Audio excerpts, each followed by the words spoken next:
자, 그러면 다음 상담 이야기 나눠봅니다. 이번에는 전화로 만나볼게요. 시청자님 안녕하세요.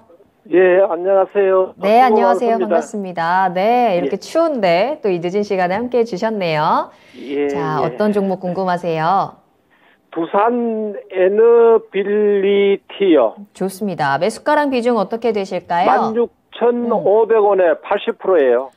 비중 굉장히 많이 들어가셨네요, 시청자님. 예, 좀 많아요. 그러게요. 자, 이제 오늘 16,050원의 거래를 마쳤고 어떤 게 가장 궁금하세요? 이 앞으로 장이 나쁘다 그러는데 이게 한 7만 원 넘겨갈까 뭐 어떻게 궁금해가지고 선생님한테 전화드렸어요. 알겠습니다. 이게 이 시장을 좀 잘 버텨내면서 목표가 어디까지 올라갈 수 있을지 한번 이야기 나눠볼게요. 김영애 예. 전문가님 연결해 드리겠습니다. 예.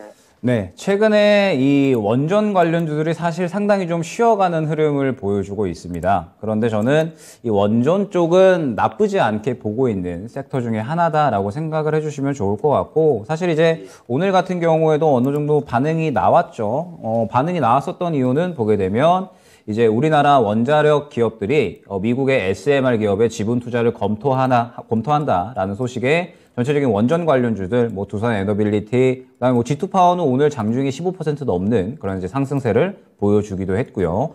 오늘 전체적으로 이제 원전 관련주들은 오전에 이슈에 의해서 상당히 좀 좋은 상승을 보여줬다라고 이제 볼 수가 있을 것 같은데, 여기에서 이제 원전 쪽은 저는 연말, 그 다음에 내년 넘어가면서 더욱더 주목을 받을 수 있다라고 보고 있습니다. 왜냐하면 최근에 이제 여러분들 알고 계실지 모르겠지만 이 유가 상한제가 도입이 됐습니다. 러시아산 이 유가에 대해서 유가 상한제가 도입이 됐고요. 그 다음에 추가적으로 이 오펙에서는 감산을 11월 이번에 이제 오펙에서 내년 말까지 감산을 유지하기로 결정을 했어요. 그러면은 이 원유 공급에 대해서 약간은 어느 정도 이 공급 부족에 대한 이야기가 나올 수 있는 이슈들이 좀 많이 나왔거든요. 그러면서 최근에 천연가스에 대한 이 수요도 증가하고 있는 상태인데, 유럽에서 이야기가 나오는 것들이 천연가스가 올해까지는 괜찮다. 그런데 내년까지는 약간 불안정하다. 공급량을 과연 조금 채울 수 있을까? 이러한 부분들이 이제 불안감이 커지고 있는 상태입니다. 그러다 보니까 물론 이 천연가스를 이제 새롭게 조금 대체해서 들여올 수 있는 LNG에 대한 투자도 많이 늘어날 수가 있겠지만, 저는 대체 에너지, 뭐 태양광, 풍력, 원전에 대한 이러한 투자도 계속적으로 좀 늘어날 것이다라고 보고 있거든요. 뭐 그러면서 최근에 이 유럽, 그 다음에 뭐 미국, 뭐 사우디 할 것 없이 원전에 대한 그런 이제 투자 방향을 계속적으로 좀 늘려나가고 있는 상태고, 그래서 최근에 우리나라에서도 한수원에서 새롭게 또 체코에서 수주권들을 좀 따낼 수 있을 것이다, 이런 기대감이 또 커지고 있는 상황이다라고 보면 되실 것 같습니다.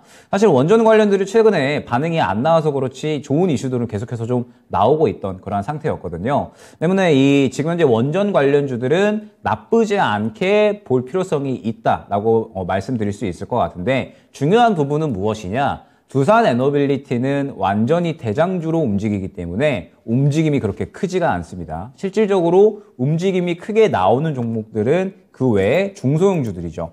오늘 크게 움직임이 나왔었던 게 G2파워입니다. G2파워가 오늘 장중에 16%까지 올라갔고요. 그 다음에 한신기계, 그 다음에 일진파워, 이제 오르비테, 이러한 종목들이 있을 텐데, 결국 이 원전 관련주들은 두산 에너빌리티가 대장으로 움직이면서 두산 에너빌리티가 반응이 나오면 다른 종목들은 일제히 따라가는 모양새다라고 생각을 해주시면 될 것 같거든요. 그러면 두산 에너빌리티는 움직임을 참고 정도만 하고 수익을 크게 보기 위해서는 원전주는 중소형주 쪽으로 한번 투자를 해보는 게 나쁘지 않겠구나라고 생각을 해보시면 좋을 것 같습니다. 그럼 이제 어찌됐든 시청자님께서는 두산 에너빌리티를 이제 보유를 하고 계시기 때문에 이 두산 에너빌리티를 어찌됐든 대응을 해야 되는데, 저는 이 두산 에너빌리티가 상당히 중요한 이 산에 조금 도달해 있다라고 이제 봐야 될 것 같은데, 그 산이 그냥 동네 뒷산이 아니라 약간은 히말라야예요. 히말라야고 경사가 좀 굉장히 좀 높습니다. 왜 그러냐라고 하면, 지금 보게 됐을 때 두산 에너빌리티가 최근에 많이 떨어질 대로 떨어지기는 했습니다. 그런데 왜 최근에 이렇게 오르려는 시도는 하고 있는데 올라주지 못하냐? 역시나 매물대가 엄청나게 두텁기 때문에 그래요. 앞서서 거래가 되었었던 구간이 굉장히 많기 때문에 이 매물대를 뚫어주기에는 무언가 좋은 이슈 혹은 어떤 어느 정도 이 주가를 끌어올릴 만한 무언가 성장 동력이 있어줘야 되는데, 좋은 이슈는 나오고 있지만 실질적으로 이 구간을 뚫어주기에는 약간은 힘이 든다라는 뜻이 됩니다. 그러다 보니까 두산 에너빌리티가 뭐 실질적으로 큰 상승이 나오고 있지 않기는 하지만 저는 최근에 이제 주목을 해보고 싶은 부분이 무엇이냐면 이 돌파 시도를 해주는데 크게 하단부까지 가지는 않고 최근에 이제 어느 정도 지지를 해주면서 다시 한번 돌파 시도를 해주고 있다라는 점. 아무래도 시장의 원전에 대한 기대감은 충분히 좀 차오르고 있다라고 봐야 될 것 같거든요. 그러면서 다른 원전 중소형주들 봤을 때 어느 정도 이 수급이 또 차오르는 모습을 확인을 할 수가 있었거든요. 그러면은 단기적으로 한번 또 이 탄력이 나오는 구간을 노릴 수가 있지 않을까 생각이 됩니다. 그러면 두산 에너빌리티 같은 경우에는 역시나 뭐 대장주기 때문에 마찬가지로 움직임이 나올 수 있는데 중요한 부분은 무엇이냐 말씀드렸듯이 지금 현재 단기적으로 두산 에너빌리티가 이 중요한 매물대 구간을 조금은 소화는 해줬어요. 지금 보게 되면 16,000원이 가장 주요한 매물대였는데 이 구간을 지켜주면서 소화를 해주는 모습을 확인을 할 수가 있죠. 그러면은 이제 이 정도 구간을 소화를 해줬기 때문에 다음 산이죠. 다음 봉우리까지 이제 향해 갈 수 있는 힘을 얻은 겁니다. 다음 봉우리가 그러면 이제 어디에 형성이 되어 있느냐? 결국에는 17,000원 중반대에 형성이 되어 있다 생각을 해주시면 될 것 같아요. 보게 되면 17,000원 중반대부터 또 다시 한번 굉장히 큰 산들이 확인이 되죠. 17,000원 중반대부터 여러 봉우리들이 또 시작이 되기 때문에 결론적으로는 이 구간에서 추가적으로 돌파를 해주면 수익 극대화를 노릴 수 있겠지만 만약에 이 구간을 맞고 떨어진다라고 하면은 다시 한번 이 15,000원 중반대 혹은 후반대까지 조정이 나올 수 있다라는 뜻이 될 것 같습니다.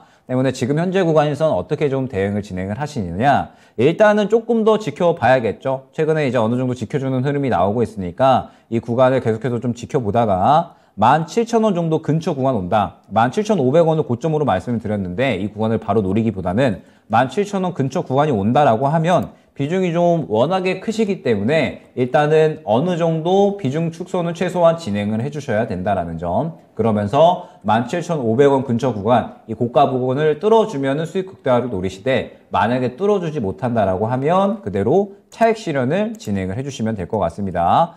매물대가 워낙에 좀 확실하기 때문에 이 매물대에 근거해서 매매 대응을 진행을 해야 된다라는 점 안내 드릴 수 있을 것 같고 혹시나 지금 현재 구간에서 두산 에너빌리티가 15,500원 구간이 이제 주요한 지지 라인인데 만약에 이 구간을 이탈을 한다라고 했을 때에는 추가적으로 저점까지 좀 빠질 수가 있어요. 13,000원 중반대 정도까지 빠질 수가 있거든요. 그러면은 아마 그 구간에서 다시 바닥 잡고 16,000원 혹은 17,000원까지 끌어올리는 흐름이 나올 겁니다. 아마 요렇게 이제 흐름이 나오게 될 거예요. 그러면은 15,500원 구간을 이탈을 한다라고 했을 때에는 어느 정도 비중 축소한 다음에 향후에 바닥 잡을 때 다시 한번 매매를 진행해야 되는 그런 종목이다라는 뜻이 되겠죠. 혹시나 이 지지 구간이 15,500원 구간을 이탈을 하게 되면 바닥까지 향해 갈 수 있으니까 망설임 없이 비중 축소는 반드시 진행을 해주셔야 되고 만약에 이제 이 바닥까지 간다라고 하면은 이 구간에서 매수를 했을 때는 또 굉장히 쉽게 수익 구간을 주는 종목이거든요. 워낙에 이제 확실하게 바닥을 잡는 그러한 종목이기 때문에 이 바닥 구간에 다시 한번 추가 매수 혹은 이제 재매수를 노리실 수 있는 그러한 전략 안내 드릴 수 있도록 하고 만약에 이 구간 지켜주면서 계속해서 이제 흐름을 유지한다라고 하면은 어느 정도 최근에 박스권 고점 부근인 17,000원에서 17,500원 구간까지는 상승이 나올 수 있으니까 그 정도 구간까지 노렸다가 그 구간 돌파가 나오게 되면 수익 극대화 노리고요. 만약에 그 구간 돌파가 나오지 않게 되면 차익 실현한 다음에 저점 잡힐 때 다시 한번 또 재매수를 노리는 전략 안내드리도록 하겠습니다. 네, 시청자님 15,500원 그리고 17,000원 요 가격 꼭 기억해 두셨다가 이 가격 근처에서는 조금 비중을 축소하는 전략 일단은 기억을 하시고 대응을 하는 게 좋을 것 같네요. 도움이 좀 되셨을까요? 예, 조금 주먹이 잘 들었습니다. 네. 전화 너무 잘 주셨고요. 꼭 수익 볼 수 있는 기회가 찾아오기를 저희도 함께 응원하겠습니다. 오늘 감사합니다. 예, 아이고, 고맙습니다. 예, 상세히 잘 들었습니다. 예. 네, 감사합니다. 예, 들어가세요. 좋은 하루 되세요. 네, 들어가세요. 감사합니다. 자, 두산 에너빌리티 쟁단 도와드렸습니다. 이렇게 또 끝까지 또 좋게 인사해 주시면서 또 마무리를 해 주셨네요.